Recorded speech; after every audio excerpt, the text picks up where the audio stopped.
Guys, इस video को like subscribe and share ज़रूर करना। आज हम करेंगे क्लास 7 का हिंदी का चैप्टर 1 हम पंछी उन्मुक्त गगन के। हम क्या करेंगे इसे क्वेश्चन आंसर्स। तो स्टार्ट करते हैं इस वीडियो को। तो हमारा पहला क्वेश्चन क्या है, हर तरह की सुख सुविधाएं पाकर भी पंछी पिंजरे में बंद क्यों नहीं रहना चाहते? हम पंछी उन्मुक्त गगन के आधार पर बताएं।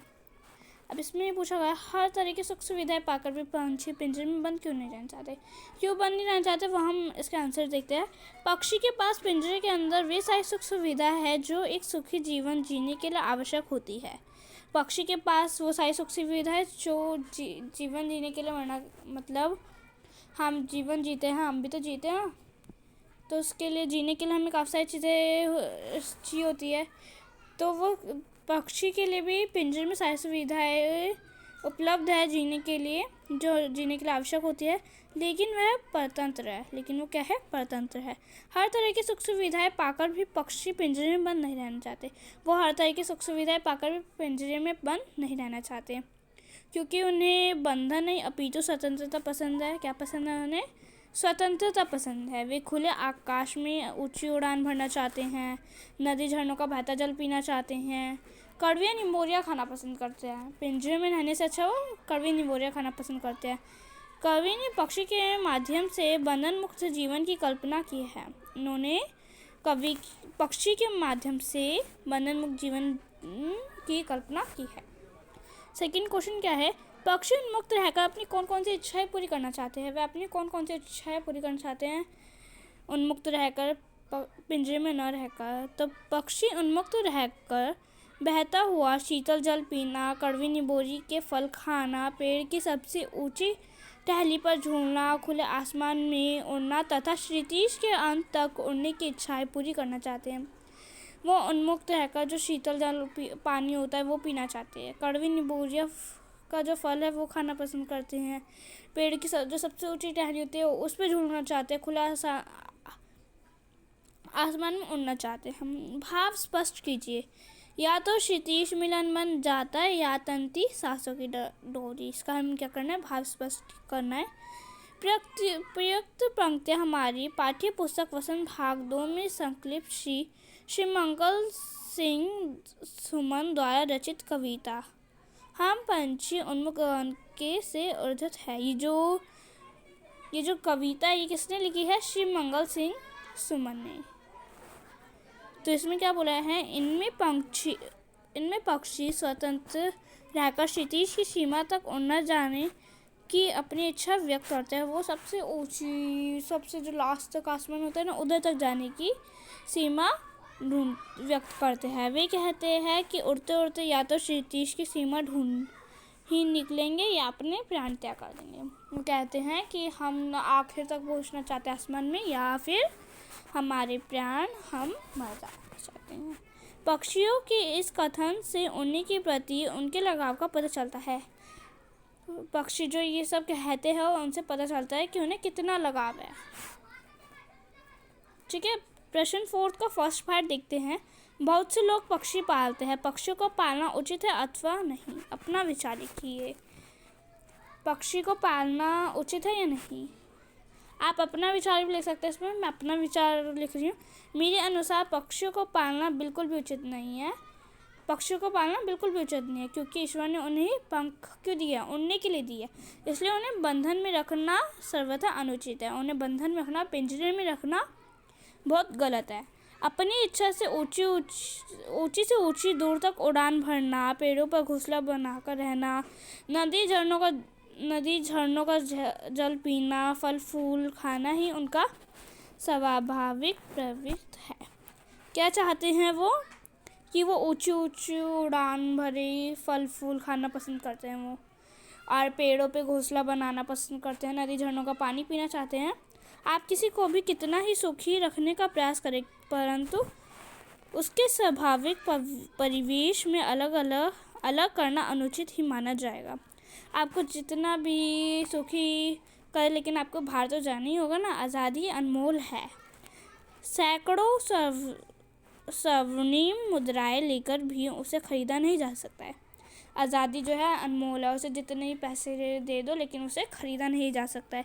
अब हमें प्रश्न 4 का सेकेंड पार्ट देखते हैं हम। कई लोग पक्षी पालते हैं, क्या आप ने या आपकी जानकारी में किसी ने कभी कोई पक्षी पाला है? उसकी देखरेख किस प्रकार की जाती है, लिखिए। क्या आपने कोई पक्षी पाला है या आपके रिश्तेदार, दोस्त या किसी आसपास के लोगों ने जानकारी में किसी ने पक्षी पाला है तो बताइए, लिखिए उसे। अब इसमें ये बताना है कि उसकी देख रेख, उसकी सेवा कैसे की जाती है। तो मेरी जो पड़ोसन है, उन्होंने एक तोता पाला था। उस पड़ोसी ने उसे मेले से ख़रीद कर लाए थे। वो मेले से ख़रीद के लाए थे उस तोते को। उसके परिवार के सभी सदस्य मन से उसकी देखरेख किया करते थे। वो बहुत सेवा करते थे उसकी। प्रतिदिन उसके पिंजरे की सफाई किया करते थे। रोज़ जो पिंजरा है ना उसका, वो उसकी सफाई किया करते थे। कटोरी में पानी पीने के लिए देते थे तथा खाने के लिए चना दिया जाता था। उसे क्या दिया जाता? चना दिया जाता था खाने के लिए।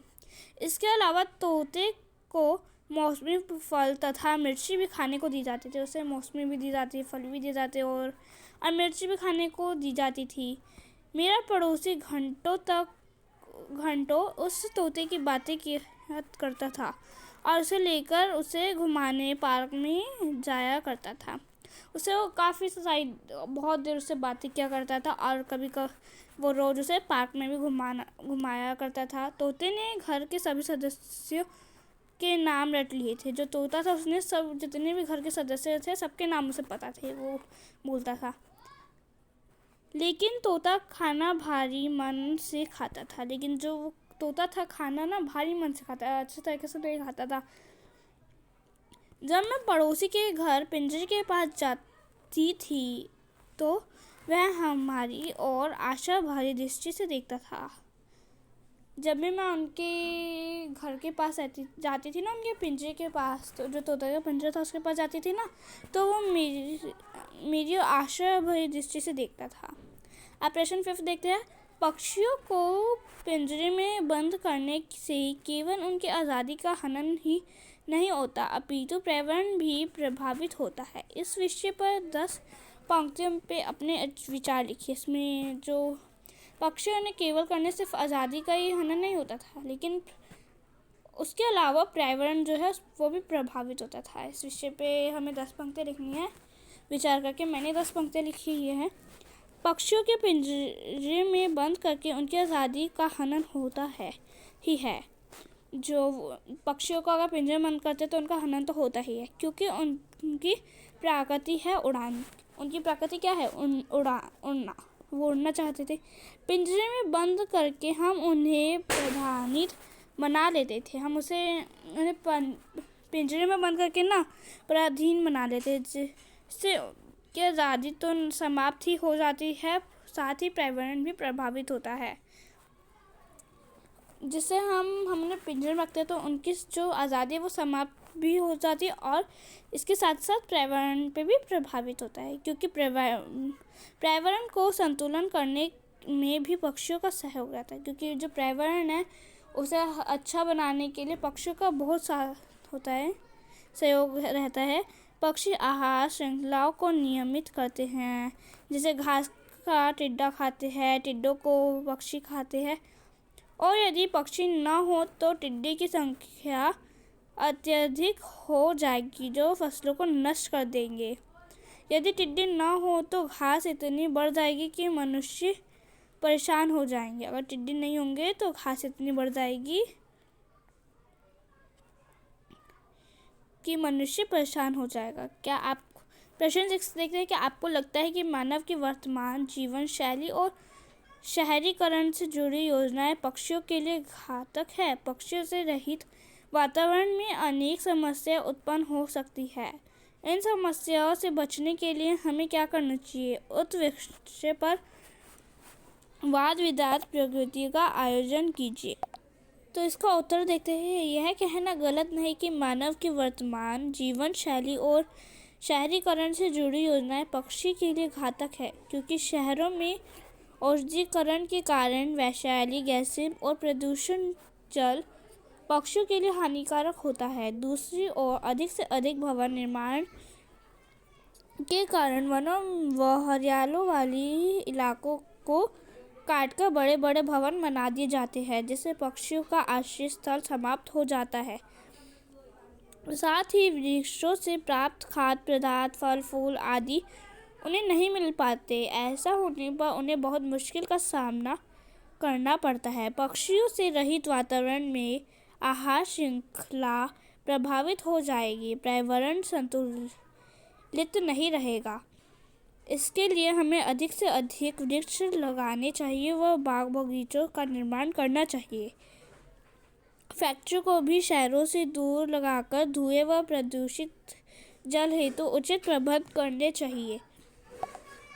नोट: इन्हीं विचारों के आधार पर वाद विवाद कीजिए। ओके, अब इसमें क्वेश्चन है, यदि आपको घर के किसी स्थान पर कभी पक्षी का अपना आवास बनाया है और किसी कारणवश आपको अपना घर बदलना पड़ रहा है, तो आप उस पक्षी के लिए किस तरह के प्रबंध करना आवश्यक समझेंगे, लिखिए। यदि हमारे घर में किसी पक्षी ने अपना घोंसला बनाया हो और किसी कारणवश हमें घर बदलना पड़ रहा हो, तो हम प्रयास करेंगे कि जब तक घोंसले में रखे अंडों से बच्चे निकल नहीं जाएंगे, तो पक्षी उन्हें उड़ना न सिखा ले, तब तक घोंसले को न छोड़ा जाए। यदि फिर भी घर छोड़ना अनिवार्य हुआ, तो उस घर में जाने वाले नए परिवार से मिलकर यह अनुरोध करेंगे कि वे घोंसले को यथावत रहने दें और न घेरे तथा उनका ध्यान रखें। ओके, चलो आज के हमारे इस चैप्टर के प्रश्न उत्तर खत्म हुए। थैंक यू इस वीडियो को देखने के लिए। इस वीडियो को मैं लास्ट बार फिर से कह रही हूँ, इस वीडियो को लाइक, सब्सक्राइब एंड शेयर ज़रूर करना। बाय।